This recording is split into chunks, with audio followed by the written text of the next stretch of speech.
Well, if you're going to ask me that question, I'm going to ask you, why does it say Babylon is fallen if it's the third angel? No, I'm only asking because I know that the fourth angel comes and empowers the third angel. Okay. The third angel was meant to then why? Or is it all together? I don't know. I'm just trying to make sure we're okay. When Revelation 18 comes down, what's the first words you hear? What angel's message are you hearing? The first words you're hearing? Come down with great glory. The first words. And after these things, I saw another angel come down from heaven, having great power, and the earth was lightened with his glory.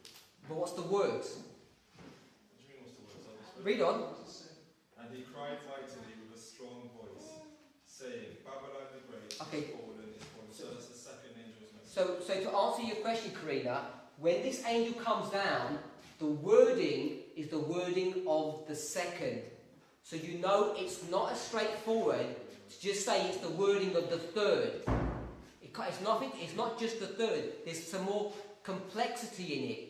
And the complexity is, when he comes down, he's not coming as a single event at the Sunday law, which is what we generally understand it to be. So he's going to come. Power, the second angel. He's going to. All of this empowers the third angel. So that's standard Adventist. But what we tend to teach is when he comes down, he's just going to say a whole heap of things at the Sunday law, and everything's going to be okay. But you can see that it's split out. That there's a first, a second, and a third. The one who just say glory as well. That good God is glory as well.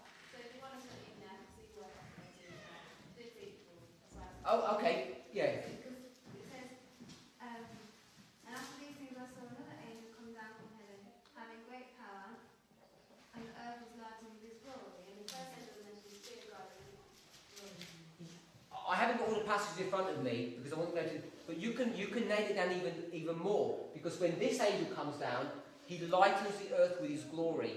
And what it says that. So who is the first? You know that he's prefiguring or typifying this one. The first angel's message lightens the earth with his glory. And then a test begins. The test begins is when you eat manna. Or when you eat the little book in accordance to Revelation 10. When you eat the book, then you're going to be tested. The three-step testing process begins. So all I'm saying is this. That when 18 comes down, it's going to come in a progressive step. 1, 2, 3. Okay. What happens after 1989 now? Before I do that, I just want to go back to where we were. The 7 thunders were fulfilled in Millerite history. They're going to be fulfilled again. And so I want to read this passage back again, because this is, we said, when the third angel's message. Before we go further, what are the events? I'm not going further, I'm going back. I want to go back to show the parable of the 10 virgins first. No, what were the events associated with the 7 thunders? Because you said. Oh, I'm not. I don't want to get bogged down into that study. All I want to show is. Just a quick overview. What were the events associated with the 7 thunders? What I'm going to say is this. The only reason I picked it up to bring out those points is because they were fulfilled and they're going to be future events. I don't want to spend time going through the events. I just want to point out the fact that they have been fulfilled and they're future events. And she's going to say the same thing about the parable of the 10 virgins, which is the passage that we're reading. But when she makes that statement, it's in connection with the empowerment of the third, which is why we've introduced this. So when the parable of the 10 virgins is repeated, it's in the context or the backdrop of this history and its empowerment. When the third angel's message is preached, as it should be, power attends its proclamation and it becomes an abiding influence. We spoke about that earlier in our study, what an abiding influence is.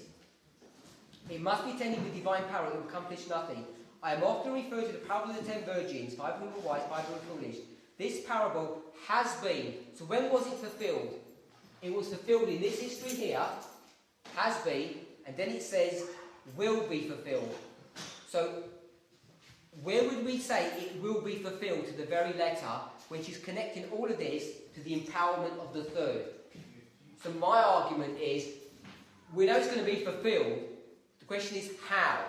So if we had a little diagram like this, and we said this, we said 1798 to 1844, and we said here, the time of the end to the second advent, and this is the time of the end, and it was perfectly fulfilled here. When is it going to be perfectly fulfilled in the future? Because she says it's going to be, so we all agree that it will be.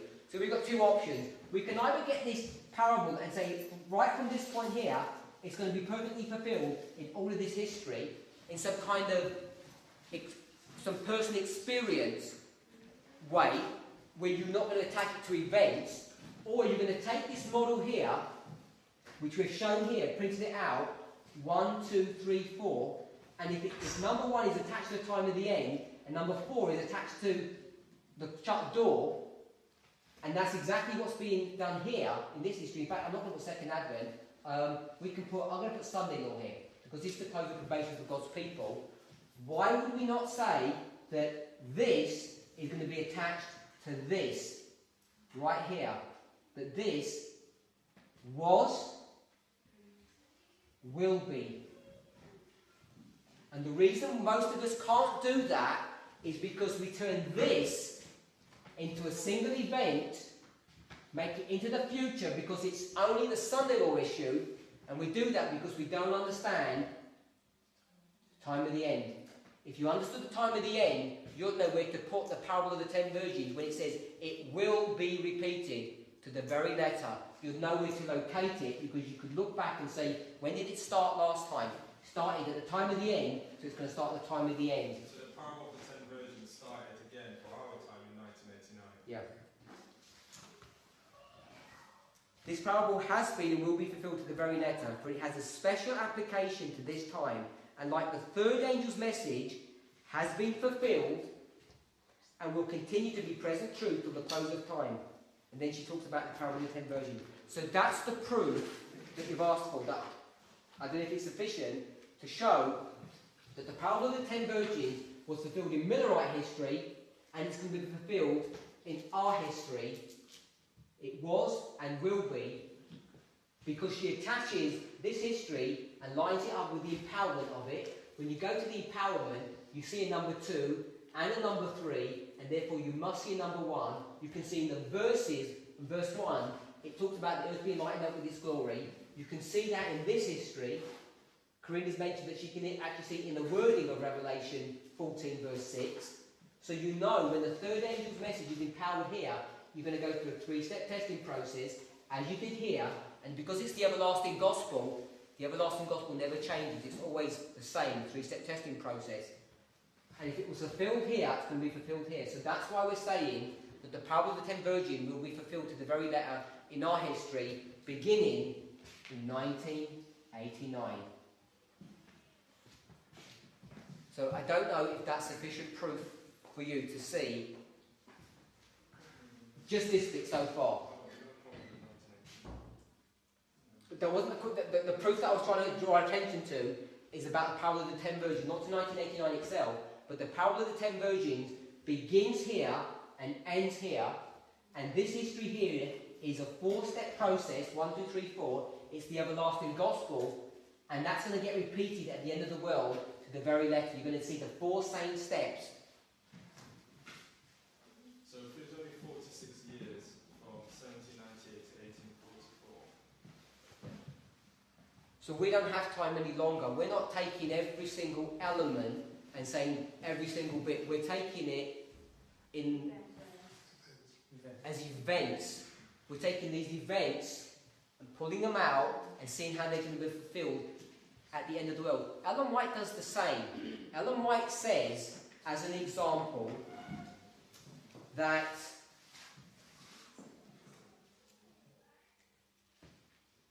the triumphal entry of Christ. So when Christ comes in the triumphal entry in his last week, and he goes to Jerusalem riding on the ass, she says that that was a typification of this event here. So I don't know if you're familiar with that statement. So it's found in this, I think it's in Desire of Ages. Can someone maybe pull that up? You can put triumphal entry and midnight cry. You should put it up. Someone might have a statement to them. They'll put the text up. If you know that, you're not going to look for a literal donkey in this history. Christ isn't certainly going to be riding it. People aren't going to be waving palm branches. But you're taking the principles of that event and seeing what the lesson's been taught and bringing it into the future. So when we're taking this history and bringing it into the future, we're not saying that was 46 years, so we're exactly 46 years. We're not saying something happened here in Egypt, literal Egypt, and literal Turkey, that something's going to happen in literal Egypt, literal Turkey. We're taking these principles and we're applying them at the end of the world as events, just in the same way that Christ does, in many, many different ways. As it was in the days of Noah, is it going to be exactly the same at the end of the world? No, we're not building an ark. There's not going to be a flood. But there are principles, the key thoughts of that generation which we're drawing out. Do you find the passage? Is it related to midnight cry? Does she mention midnight cry? I think so. If they don't find the passage now, I'll find it later on. Yeah, here it is. Okay, go. The midnight cry was not so much carried by arguments, though the scripture proof was clear and conclusive. They went with it an impelling power that moved the soul. There was no doubt, no question. Upon the occasion of Christ's entry into Jerusalem, people, Yeah, carry. the people who were assembled from all parts of the land to keep the feast flocked to the Mount of Olives. And as they joined the throng that were escorting Jesus, they caught the inspiration of the hour and helped to swell the shout, "Blessed is he that cometh in the name of the Lord." Matthew 21:9. Okay. Sorry? In like manner, did unbelievers who flocked to the Adventist meetings, some from curiosity, some merely by ridicule, feeling the convincing power attending the message, "Behold, the bridegroom cometh." Okay, so she's paralleling the midnight cry with the triumphal entry, and she's telling you what threads to draw out of that, how those events are paralleling. So, in the same way that she does that, that's the same way that I'm saying we're doing it. That you pull out these parallel events and see how they're going to be fulfilled at the end of the world. They're not going to be fulfilled in exactly all the minutiae of the details, just as it wasn't between the triumphal entry and the midnight cry, but they're the same event. You can pick up many parallel pieces and threads of information and get great light from that. But all it's not in the same country, no one's putting their clothes out, there's no literal donkey, there's no one who's been resurrected literally. There's lots of things that aren't exactly the same. But those thoughts and does that make sense? How we're going to be putting this out? So That was for SP. So I'm going to ask you, Karina, because you asked a question specifically about the parable of the 10 virgins, where the proof is to show that it was fulfilled and will be fulfilled, and how and why we're applying that. So is that addressed your question? Okay. So I'm going to erase all of that. And the reason I brought out 7 thunders, because it says the same. The 7 thunders were, was, and will be.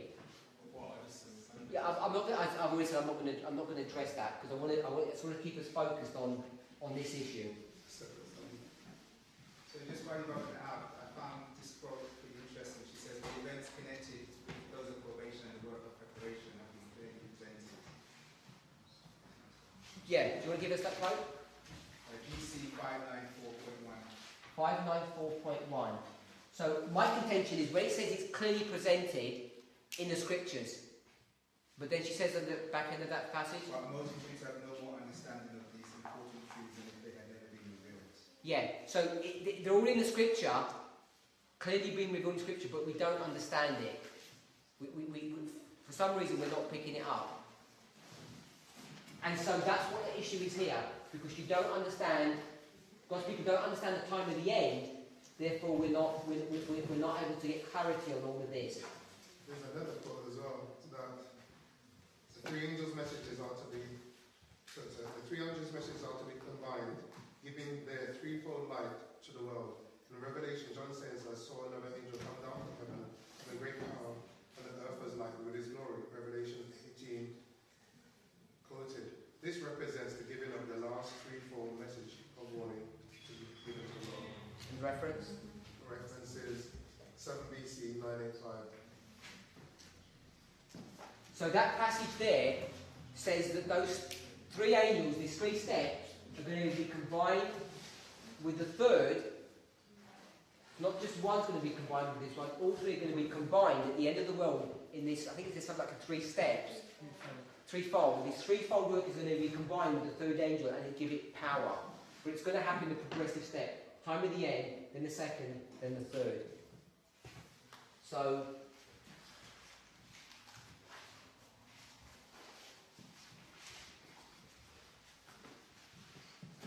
we're in agreement thus far with everything, okay? So, I'm not going to have time to prove all this, but I'll lay out what it is, and I'll lay out some of the reasoning. So, if we're okay that the time of the end is 1989, yeah? In this history here, Daniel, what? 8:14 was unsealed. And what was this unsealing of the book of Daniel that we said? Day equals a year. It was unsealed in relation to time. So we should expect in our history an unsealing of the book of Daniel. So the unsealing I'm saying that's happening here is Daniel 11 verses 40 to 45. This information was unsealed. So that's what's unsealed, and what is the principle that's unsealed in our history that gives us the keys to opening this information? So we've already discussed it already. Primarily, it's this, that at the time of the end, the king of the south fights against the king of the north, and then what's going to happen in the second part of the verse?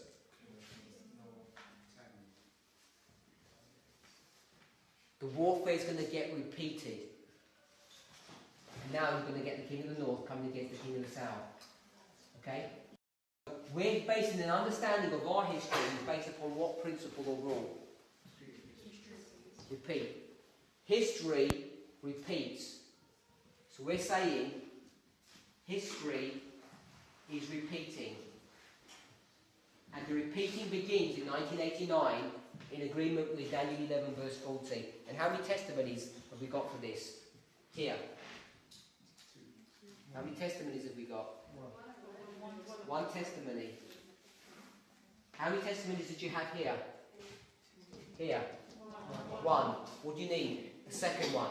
So the second one comes down, and what rule are you going to use for this one? The same. Day equals a year, and then you're going to get the first is empowered. So we're saying history is repeating. So as we're running through history now, we need to see a repeat of history. If we see a repeat of history that's in connection with this history, what do we know? What do we know then? Then we know that this is correct and that this message is being empowered. And we don't have to be ashamed. Yeah. So let's rub all this off. This one here.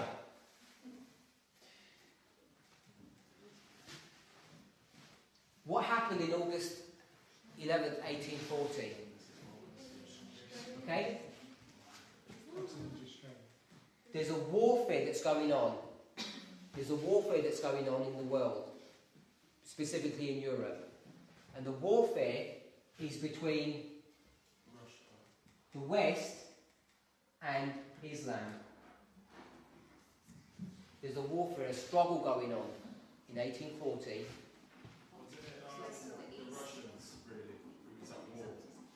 Russia's part of this group here. Not 1989. 1840. Talking about. I'm talking about. I think is it Prussia. Yeah. Or is that German Empire? I don't know. Yeah, it's not Russia. Prussia, yeah. Russia's German. I'm not familiar. If you can show me the history, then Russia's involved in 1840 in some warfare. No, So I'm not aware of it. it's Prussia. It's Prussia. The four kingdoms are Prussia, England, UK, Britain. Is it France and Austria? Is it France? I think it's France and Austria. I'm going to put France and Austria.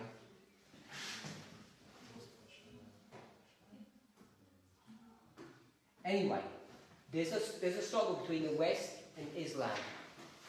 And the end result of all of this is that radical Islam is restrained.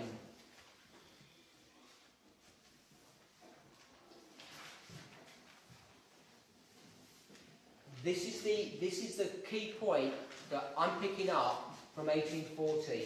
You can see it in the working out of the history, the geographical struggle that's going on, the warfare between these different empires, and the end result that radical Islam is restrained from doing what it wants to do. Correct me if I'm wrong, I believe, I might be wrong in this, I remember reading in Daniel Revelation by Uriah Smith. He said the war was between Ottoman Empire and Egypt. Yep. So there's a warfare. I'll explain to you. So when I explain, then you can go and check. Read Uriah Smith or go to Wikipedia or whatever. Okay. There's radical Islam. Okay, which is Egypt in that history, and they want to establish. How to spell this? A caliphate. They want to establish a caliphate. Now, a caliphate is an Islamic empire or government or nation which does not recognise man-made borders. Okay? If you want to use the terminology that we're used to today, it's a one-world government. So they want to evangelise the world, and the way they do it is by force. Okay? So they want to establish a one-world government, however we want to speak about the rights and wrongs there. And the word that they use is the caliphate. They want to establish a caliphate. And there's an obstacle for them to establish the caliphate. And the obstacle is the West. Because the West are so powerful, you need to overcome them. So they know the only way that's ever going to happen is you're not going to win the battle against the West via a naval attack. Because you just can't get the infantry across there. And everybody has known since time immemorial that if you want to beat the West, there's only two routes to go. There's only two ways to enter into the West. You either go from the Straits of Gibraltar, or you go the Straits of the Bosphorus Straits. They're the only two options that you've got. And by far the easiest way to do it is go by the Bosphorus Straits. It's far easier to do that. It's much easier to get into Europe that way. To get through the Bosphorus Straits, to get into Europe, you have to sort out Turkey, because that's the nation of Turkey. Now, Turkey is an Islamic state which is now in the decline in this history. So there's a warfare or struggle going on between radical Islam and I'm going to call it moderate Islam, which is Turkey. And the only reason this struggle is going on is not because they don't like Turkish people or they've got something against them.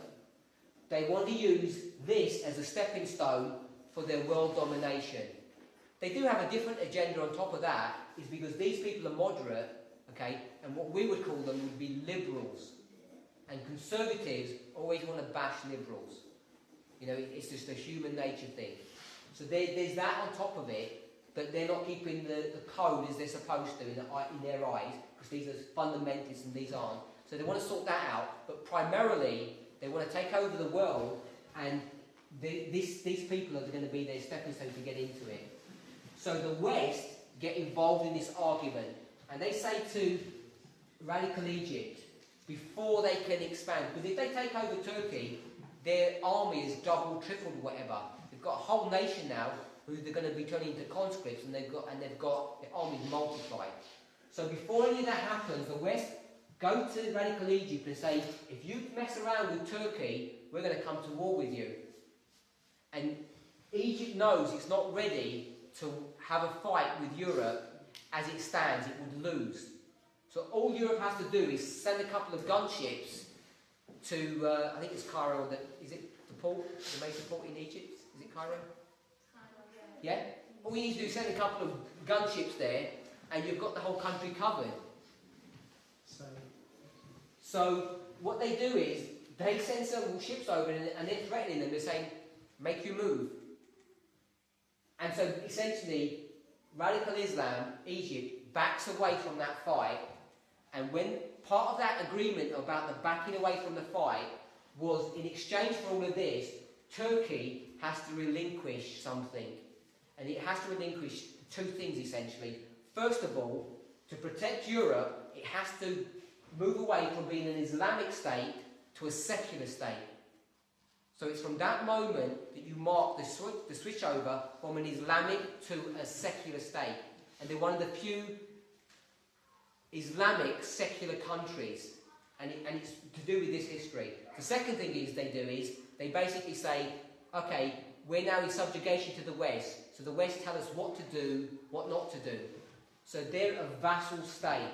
So this is why we think it's the restraining of Turkey or the Ottoman Empire or the fall of the Ottoman Empire. We talk about the fall of the Ottoman Empire coming here. The reason they're fallen is because they now have been subjugated to the West. This is the price they pay for their protection. Blood money, if you like. They say, we'll pay you, we'll become your servants if you protect us. The same story about the Gibeonites when Israel goes into Canaan. They willingly become their servants to save their lives, and that's what happens here. Aaron. We say that on August 11th, 1840 was when moderate Islam was restrained, Turkey. And then we say on September the 11th, radical Islam was restrained, which is Egypt. So wouldn't it be more correct to say on August 11th, 1840, Egypt was restrained? It's radical Islam. Radical Islam that is restrained. Okay, so I know you're going into more details on it, but I'm just picking up the prophetic way line here, because if you're going to go to Egypt, when you say September 11, you're talking about September 11, 1840, or September 11, 2001. Okay. That's when Egypt, more correctly, we should be saying Egypt was restrained, not Ottomans. Here? Yeah. That's what I said. In 1840, we always say the Ottoman Empire was restrained. No, it's in Egypt. Well, that's what I'm saying. That's what I'm explaining. That radical Islam was restrained, and moderate Islam or Turkey fell. It was the fall of the Ottoman Empire. They fell from their status of being an independent nation. They become a vassal state. So two things happen. They become a vassal state, and then radical Islam is restrained. So that's why I'm picking up that radical Islam is restrained. So I'm agreeing with what you're saying. But we never mentioned Egypt is restrained. We always say the Ottomans are restrained. I don't know who you mean we. Because I always do. You always say it's Egypt. Yes? Is it radical Islam? Oh. I'm saying radical Islam. Radical Islam in this history is Egypt, not Turkey. Okay. So I'm picking up this concept that radical Islam is restrained. So the history that you brought up, I'm identifying the history, which I think is in agreement with your understanding of it. The dynamics of that are explained that at the end of the day, Egypt or radical Islam is restrained from doing its work of expansion. So all I'm going to do is pick up this issue here, right at that event, and I'm going to say this is going to be repeated at the end of the world. So who is it that's restrained then? So in our day and age, I'm going to write the same thing. Radical Islam is restrained. Radical Islam is restrained right here. Who was restrained in 1840 Back here. Both of them, Egypt and Turkey. Egypt is restrained and they fall. But the point that needs to be brought out is that these are the ones that have got this vision for establishing a caliphate. These people don't. So It's this group that's restrained. Egypt is restrained and Egypt represents Muslims. Radical Islam. Radical, not Muslims. Okay. No. At the end of the world, every nation, the 10 kings are going to give their kingdom to the woman. Yeah? And that includes all the nations of the earth. Radical Islam is not a country. It's not a country that you can say, oh, look on the map, it's that country X. It's an ideology. It's a caliphate that they want to establish. It's for Adventists, it's an independent ministry. If you want to use that, because then you can conceptualize what it is. It's an independent ministry. It's not part of the country structure. It's not the whole religion. So they couldn't, the radical Egyptians, they couldn't continue their work because the West was barricading them with their military arms, and that gave the Turkey the ability to speed attack. What we've got to understand is that this is a restraining of radical Islam. It's a restraining of radical Islam. It's not the fall of Turkey or the Ottoman Empire. Yeah, but I'm explaining. So I'm explaining that the fall of the Ottoman Empire happened, and I'm in agreement with that statement. But what is it? Why did the Ottoman Empire fall? Why was it forced to fall? It was forced to fall because it becomes a slave of the West. It becomes a slave of the West because the West are saying, "You want us to protect you? It's going to cost you something. You're going to fall." That makes sense. So the West was involved in preventing that, in preventing giving the restraining, basically. They're the ones that restrain them. They're the ones that are restraining, not involved in it. They're the major players. In 1838, though, the prophecy was relating to the Ottoman Empire, wasn't it? Yes. Not to Egypt. No, Right, so there's significance in that, isn't there? there is, because if you want to go back into the history of that, if you want to go 391 years, 15 days, is that correct? Yeah? If you go back to this history, Christ is the Alpha and Christ is the Omega. He tells you the end from the beginning. So at the end, you've got the West coming and subjugating the Ottoman Empire. Yeah. The West are subjugating the Ottoman Empire. They say, "We hire and fire your king." If you go back 391 years, 15 days to this event, in 1449, you're going to see the reverse of that. This is Yes. Constantinople, and in this history here, the Ottoman Empire are saying, "We're going to hire and fire your king." So what happened here, the opposite happens here, the Alpha and Omega. So the significance of why that's important to see about the fall of the Ottoman is important, so that's why I'm introducing it here. But the background of that in this history is all brought about because of this radical Islam. If they weren't doing anything, they would have left Turkey to their own devices. There's a confluence of events that are all occurring. History is being fulfilled on a number of different levels. So the Alpha is being fulfilled in the Omega. Ottoman Empire are going to fall because they've got this fall that they now become subservient, but it's all due to this radical Islamic state wanting to do its thing. So this is what's been identified, the restraint of radical Islam. So it's not the intricacies of Turkey and they become subjugated and we're going to say, well, that means Iran or Iraq or there's some other Islamic country that... Sorry? Afghanistan, yeah, that was one I was thinking of, Afghanistan. All this fighting that's going on there is some kind of antitype of this fall or something. What's been identified is restraining of radical Islam. So things like ISIS. Yeah, so Al-Qaeda is not a state-sponsored organisation. They're an independent ministry. ISIS are the same. All of these powers are the same. They're nothing to do with government. It's interesting actually because recently on the news, I don't know if I'm seeing it, but they've changed Tony Blair's job now from being whoever he was to being the guy that's going to take control in restraining Islam. That's what it said. I haven't seen that. Turkey was the second one, and Josiah Litch predicted the fall of Turkey. And it was Turkey warring against the army of Rome. No, Turkey is not warring against the army of Rome. Radical Islam. Turkey aren't having a fight with the West. The Ottomans were the second row. Oh, you mean at the end or at the beginning? At the beginning for an hour, a day, a month, and a year. Okay. So it's Turkey that's restrained because they're the second row. The second row power has to be restrained. I've just explained what the restraining of them are. Of Turkey. they become subjugated to the West as the West was subjugated to them. Okay, so we do say Turkey is restrained. Turkey falls, but the restraining is of radical Islam. And at that history, Turkey is not radical Islam. So the hour of the day, the month of the year does not predict the restraining of... It predicts the fall of the Ottoman Empire. The Ottoman Empire falls at that day. But not the restraining of the Ottoman Empire. Because they're not restrained. Radical Islam is restrained. It actually says that in a very controversial. It says it's the fall of the Ottoman Empire. And I showed you how both events are being identified. But what I'm picking out, so I'm picking out that it's radical Islam that's restrained. And we're going to take this element and we're going to place it into our history.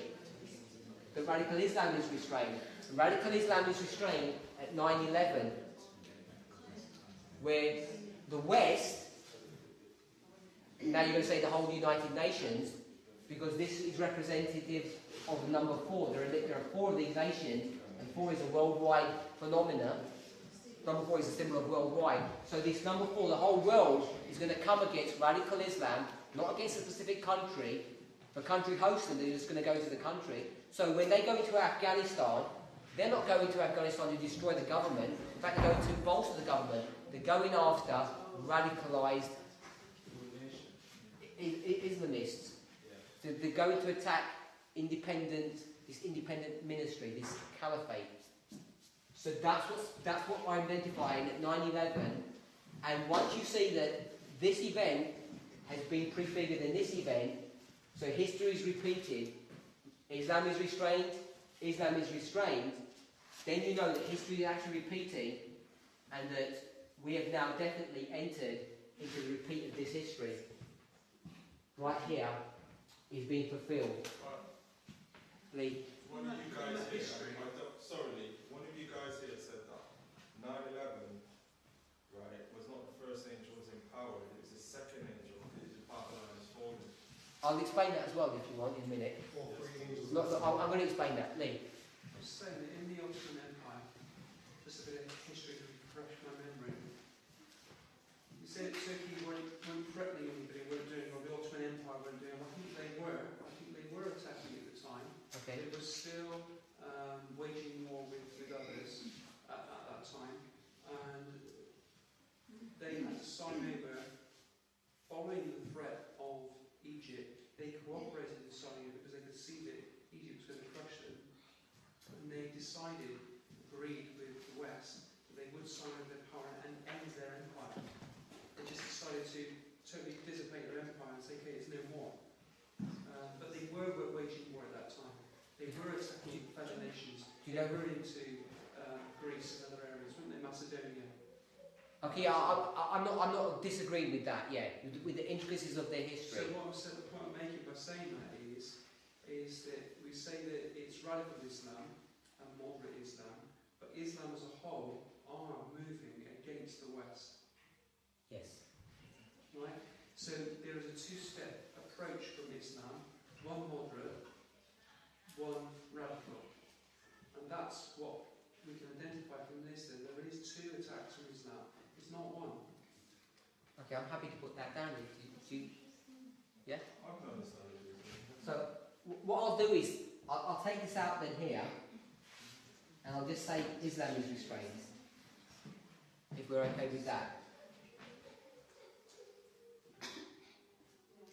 Is that all Muslims then? Is that what that means? Yeah, I would say so. Because there wasn't any such thing as radical. There are some in Islam which In this history here, that will come out of that, by the way. I'm sure. the rock. Yeah. Praise the Lord. But those that don't. Okay. So there are radical Islamists in this time period. Sorry, just Yeah. if we didn't accept that point, and I'm not saying we have to, but if we didn't accept that point, we would reduce the prophecy, the prediction in 1838 and its power as well, and the fact that that might have a future application in our time now also. Yeah. I don't think we should do that either. So I'm happy to Let's just leave it at Islam is restrained. And if we're going to say the expansionist ideology of Turkey was curtailed, as was that of Egypt. So, at 9/11, this history here is being repeated, and the first angel's message is now empowered. Okay. When we come back to this history here, Revelation 18.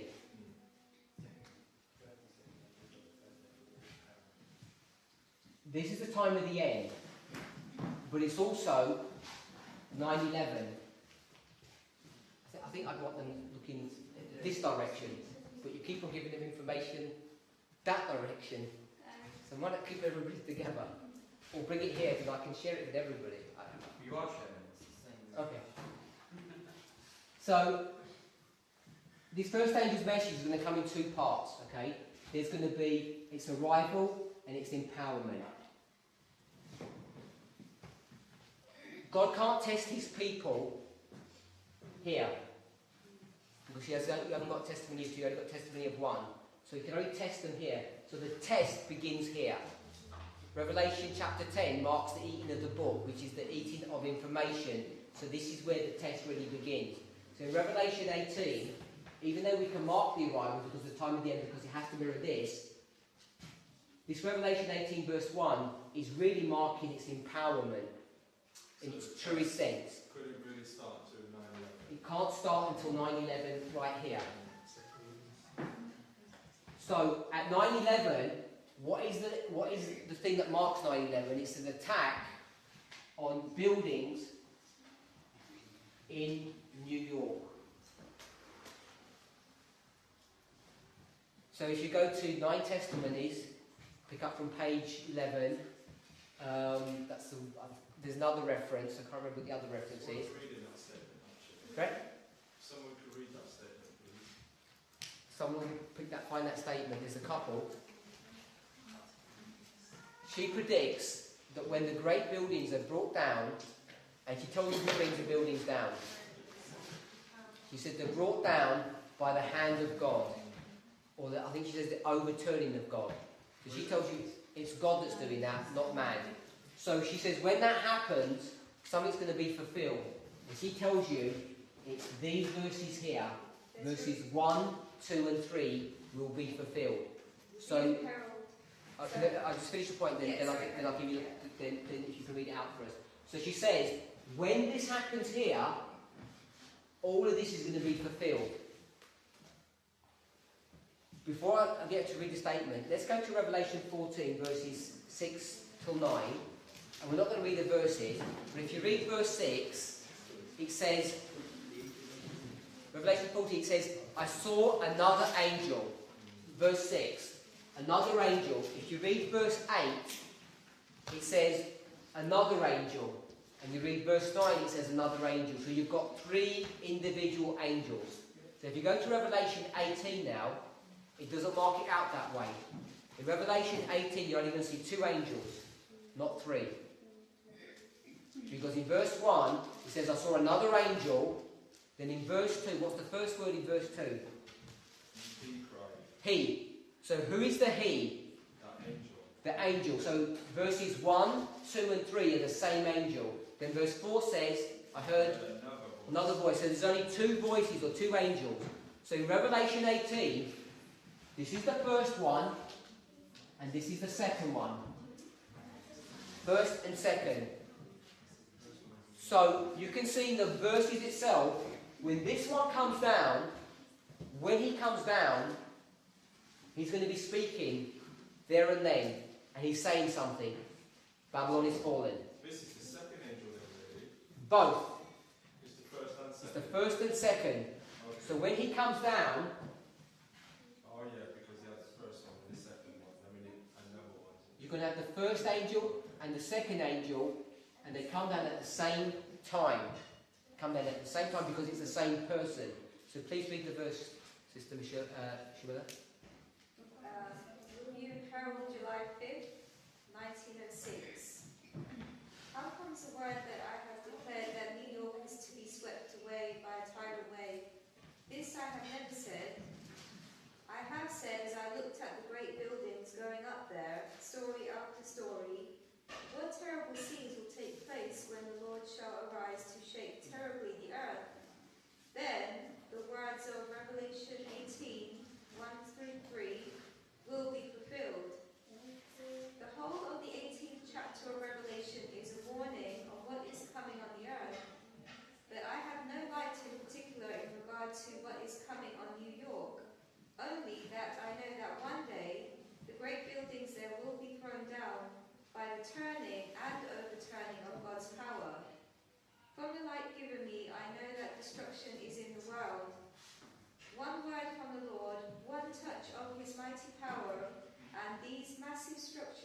4.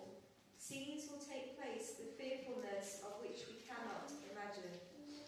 Okay, so she's saying when the great buildings of New York fall, and they fell at 9/11, which is... Statement, no. There's one that says about the engines couldn't... This one is that's not Testament. Yeah. This one is identifying that Revelation 18:1-3 is being fulfilled. So there's a couple of statements that brought out. We're identifying that Islam is restrained. Islam is restrained is the empowerment of the message. So when you see Islam is restrained, it should be the empowerment of the message in the same way. Then you just see what event was connected with the restraining of Islam. It was due to 9/11, the buildings falling down in New York.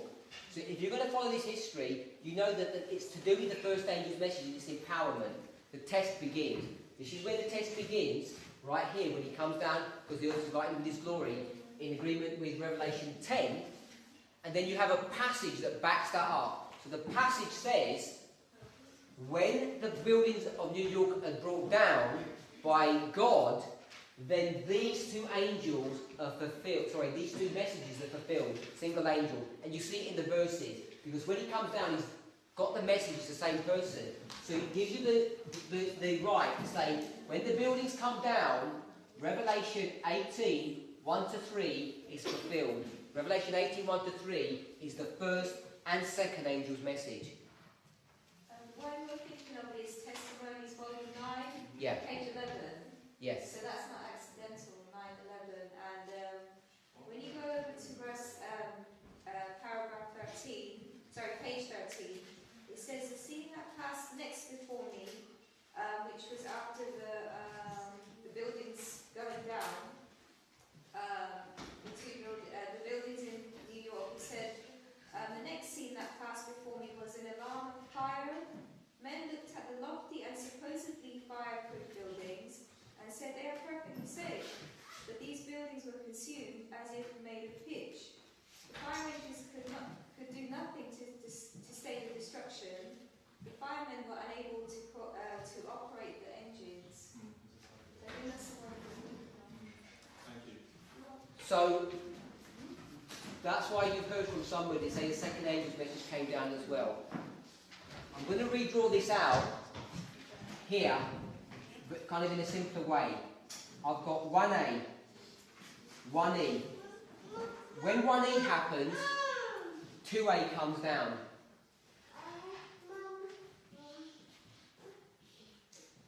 The midnight cry is the empowerment of the second angel's message. We're going to have a midnight cry here too. Midnight cry is 2E. So we're going to have a 2E. Has that happened yet? No. We're in the process of it. I'll explain that in a second. When 2E happens, we're going to get 3A. You know what 3A is? 3. Someone in this group, how come who told me the midnight cry something now? I'm going to explain that it's not, but it's not an event, it's a process as well. Okay? The third angel's message arrives, then the third angel's message is empowered, and there's no more angels, there's no more messages, we've come to the end, because the third is empowered, as it was not done here. Sorry, can you just, you know when you put up here, Revelation 18, There. right, you put first angel, second angel message, and first angel, third angel message Yes. at the top, right? Is that relating to Revelation 14? Yep. If it's the first angel, second angel, third angel. It's the everlasting gospel. And then underneath you put one, but then you put them two as a first angel. That's to do with Revelation 18. Okay, what I'm trying to say here, Because I'm just putting it, because I'm looking at the chart you put over there, you put, in 9/11, it's the empowerment of the first angel. It's also the empowerment of the institution of the first. I'm just laying this out in the way the verses are laid out. I don't know, but I'm trying to make sure. Yeah, so what I explained verbally, but I didn't show pictorially here, if you want me to show it pictorially, you'd lay it out this way. If you want to lay those verses out in that way, this is how I would lay it out then. You'd say, first angel, second angel, third angel. and you'll say Revelation 18 verses 1, then 18 2 to 3, then 18 4. If you want to do it that way, this one in time happens at the same time. Yeah, that's fine. Then on this one, Doing the same thing.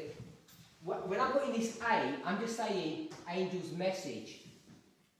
so you put in the Revelation 14 angels and the Revelation 18 angels together in the same place, but it hit 9/11. What I'm saying is, Revelation 18, here, this one and this one, this is that. Yeah? That is this. This here, well, not Revelation 14, this is Revelation 18. Because Revelation 14, starting off here, and it's going all the way through. This is Revelation 14, verses 9 to 11. This is the third angel. Because the Revelation 14, but the wording is the same. The wording is the same, 14 and 18, exactly the same, because it's the everlasting gospel. But we're using because we're in the history of the empowerment that we're addressing this. So the midnight cry happens here, the second angel's message is empowered, and then you're going to get the third arriving, and then this is the third empowered. What is the third angel's message? It's the message of the Sunday law. Message of the Sunday law. So when does the Sunday law arrive? According to this model here. At the midnight cry. At the midnight cry it arrives. Okay? So that's in agreement with Spirit of Prophecy. It's agreement with Spirit of Prophecy that it arrives. This is National Sunday law. This is the National Sunday law. National Sunday law is here. And the Sunday laws begin here, but it's not the perfect fulfillment, it's the arrival of it. So this is what we call blue law. So you're going to get blue laws progressively getting worse in this history. This is blue law. And blue law is an uplifting of Sunday, which is a type, not a perfect type, but it's a type of the third angel's message. You know, in Great Controversy, I believe it is, that she says there are going to be these labour laws that come through. There's going to be an escalation of the struggle and the warfare that's going to happen. Sorry, you've got the first angel arriving at 9/11, is that right? No, I'm just putting the first angel. Oh, angel, sorry. Okay, so Sorry. I'm going to put angel's message. That's why I was So these are these. Yeah. I'm not saying, I've already identified that it arrives here. If you want me to do it this way, then I'll put first empowered, second arrives. If that helps. That makes it more clear. So I'm saying the arrival happens here, and it's going to mark the beginning of the blue laws. Not the perfect Sunday law, but the type of Sunday law. And then by the time it's empowered, this is the true national Sunday law, and now this time period is the day of the Lord. And what is the Lord's day? Sabbath. This is the seventh day. And we're now living in this time period here, which is the day of the Lord's preparation. We're living in the sixth day. Garen. I understand where you're coming from and what you're sharing, but the Sunday law is more enforced or empowered, shall I say, when Satan appears. That's not acting on any chance. What's been identified here? What's been identified here is when the Sunday law issue is fulfilled in history. This is the seventh day. The seventh day doesn't begin and end here. It begins here and it ends here. It ends when Michael stands up. I'll put Daniel 12:1. And it's towards this time period here where Satan is going to manifest himself. Is the Sunday law going to get worse? Of course it is. But this marks the Sunday law. This marks the point where the government is going to say, we are now legislating, first in America, then in the world, It's a two-step process. They're going to say, you are forbidden from keeping Sabbath sacred. And it's Satan that helps to enforce that around the world. It says that in of course it does, but Satan doesn't come here. This is the waymark that we're marking, because this is when probation begins to close upon God's people, first in America, then in the world. And when light measures don't work, like they're going to coerce you to do this thing, they're going to encourage you to do it, then they're going to start applying more pressure. And when that pressure doesn't work, then Satan's going to manifest himself. If he doesn't manifest himself here, and he's going to say, I'm telling you straight, if you're a Christian, that the Lord's day is Sunday. And this little group over there have got it all wrong. And that's what's going to make things even worse for us. But it doesn't happen here.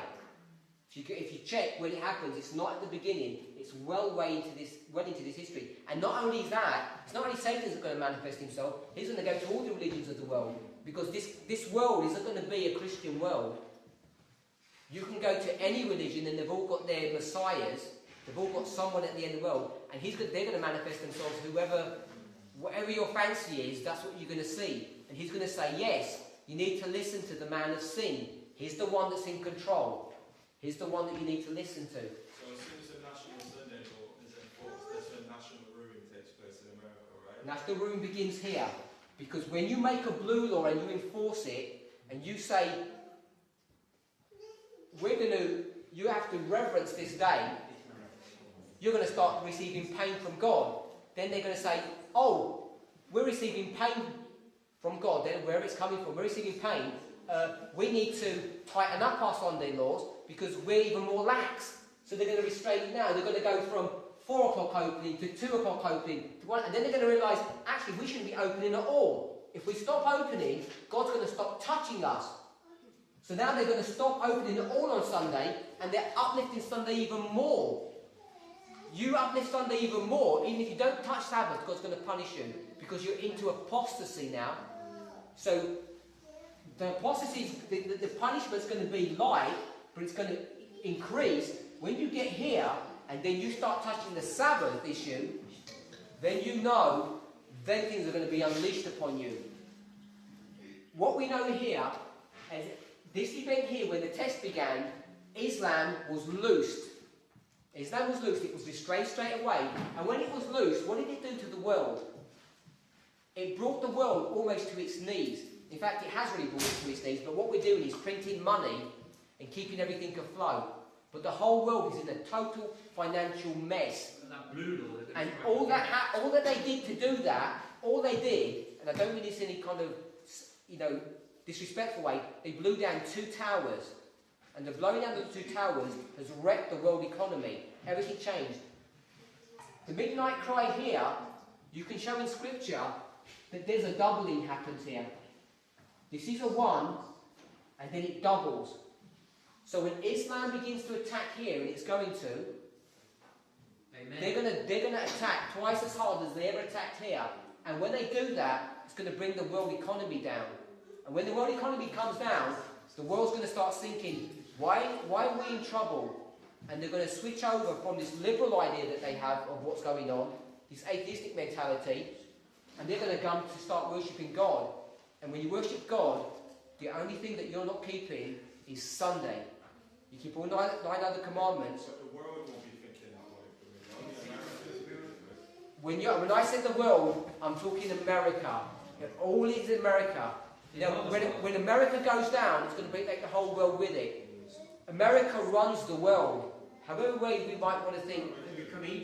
So when America starts making these decisions, we're required to see what's in store for us.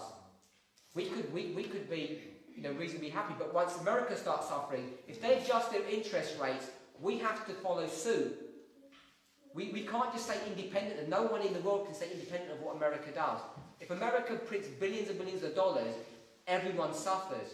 True. So when they get attacked, that attack is going to mess the economy so much, they're going to have to start taking measures. And the measures are going to be based upon an understanding that they're breaking God's law. Sunday worship, the Lord's days. Radical Islam, or everyone call it, is going to attack America So when you went here, 1838, I'm saying there's a prediction that's being made now about radical Islam. There's a prediction that's being made. I'm predicting it now. For the blue laws. I'm predicting now that there's going to be an attack at the midnight cry. It's going to be double what we got there, whatever double that means. So there's a prediction that's being made about radical Islam. Where are you getting the 6th day from and the 7th day? I'm just using it as typification. But that's You go in the book of Joel, it says in the day of the Lord's preparation. I think it's in the book of Joel. Type in the day of the Lord's preparation. In the day of the Lord's preparation, you're supposed to weep and mourn, weep and cry between the portions. So that's what I'm saying. We're in this time period here. It says when there's when the trumpet blows. The trumpet blew at 9/11. Well, I thought that the 7th day, that starts. Then I wouldn't put it in Sunday though. I'll put it when Jesus comes back and the earth gets its rest.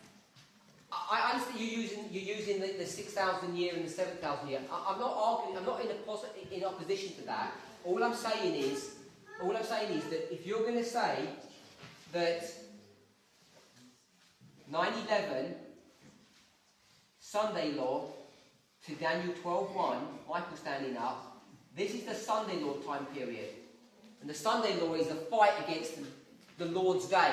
This is to do with the day of the Lord. Scripture talks about it being the day of the Lord. And what does all Christianity believe? What is the Lord's day? It's Sunday. So you can clearly see this is a reference to the 7th day. And this is a reference, therefore, must be the 6th day. What are we supposed to be doing now?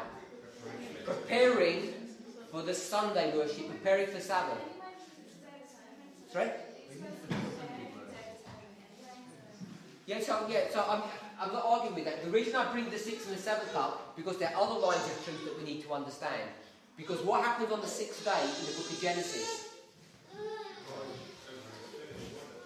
In the book of Genesis, what's the first thing that happens on the 6th day, or at the beginning of the 6th day? Man was made, and then what else happens on the 6th day after he's been made? They get married. So we're going to see a marriage here. There's two institutions that come out of Eden. Marriage and Sabbath. The marriage happens on the 6th day, the Sabbath is on the 7th day, and they're all going to be brought, the Alpha is going to be brought to the Omega, and so in our history we're going to see something about marriage going on. We're going to see something about marriage going on. And there's many things about the marriage. Lee? Just some thoughts on the financial collapse in the world. The Twin Towers collapse in the economy was symbolic only. The financial economy had already collapsed, but it symbolises a time of that collapse. If you remember from the government reports at the time and the news reports at the time, that all the major country leaders met and they injected billions into the economy at that time to prop up the money system that had already failed. So the money system has already failed. In the next event, that will be, I believe, again symbolic and a further revelation that it has actually failed. Nobody walking around at the moment believes that it's already failed. It has. There is no money left. It's only the money that's been injected into the economy. That money will run out, and it may well be that it just happens to run out at the next signifying point. So it's not actually what Islam is doing, which is, in my belief, is absolutely collapsing the world economies. It's symbolic of the collapse that is already there. It's revealing that collapse. So slightly different take on it. I don't know if anybody else agrees with that, but that's my understanding. George? Claudette? I was just going to say that for the 7 days, there will be no more preparation after the midnight cry. You will have to be prepared before. For some of us. Yes. Preparation day ends here. Preparation day ends here. But for some of us, on Friday, you know you're going to get busy in the afternoon. So when you want to do your washing, ironing and cleaning? In the morning.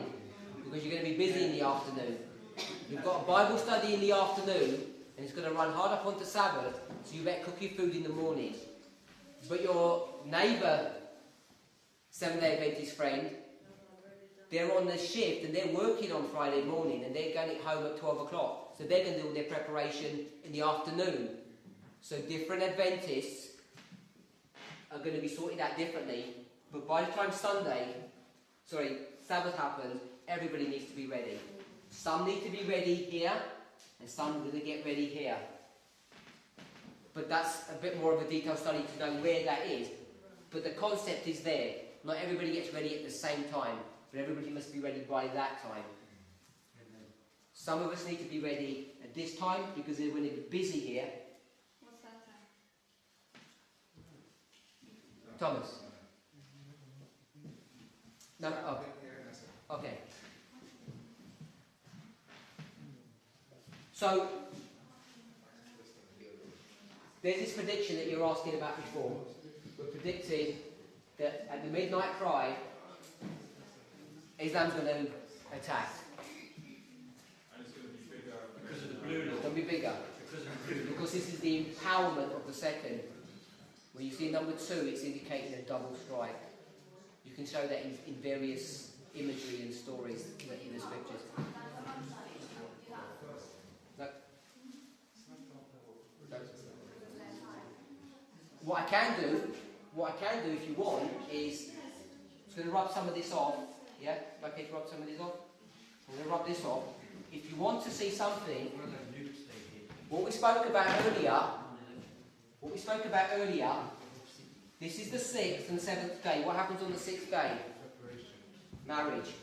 7th day, Sabbath. So in the 6th day, the day we're living, you're going to see something about marriage. Marriage is between a man, a woman and a man.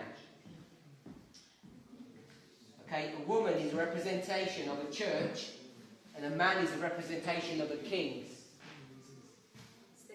Or a state. So you've got church and state. Church and state, the definition of church and state is the image of the beast. Speaking about this over lunch. The image of the beast, its definition is a combination of church and state with the church in control. So that means we're very close. So the image of the beast, Ellen White says, the great test that's going to come upon God's people, if someone wants to find that passage, the great test is not Sabbath. The great test is not Sabbath, because by the time you get to Sabbath, you're going to have already developed your character, and now you're going to demonstrate it. You're going to demonstrate your character. The Sabbath is the test for the people of God. I'm not saying that it's not the test. Sunday law identifies the groups, and this is where the seal is complete. The seal is complete here. If you want me to word it a different way, I can word it a different way. There's going to be a great test before Sabbath. If you want to interpret the way what she's saying, where you're going to say there's going to be a great test before the Sabbath test, because she uses the word great and she uses the word test. I'm not trying to say it's the only test, but she says there's a great test, and we can add in before the great Sabbath test or before the Sabbath test. I'm not trying to diminish the Sabbath test, but there is a test that comes before Sabbath. That's all I'm saying.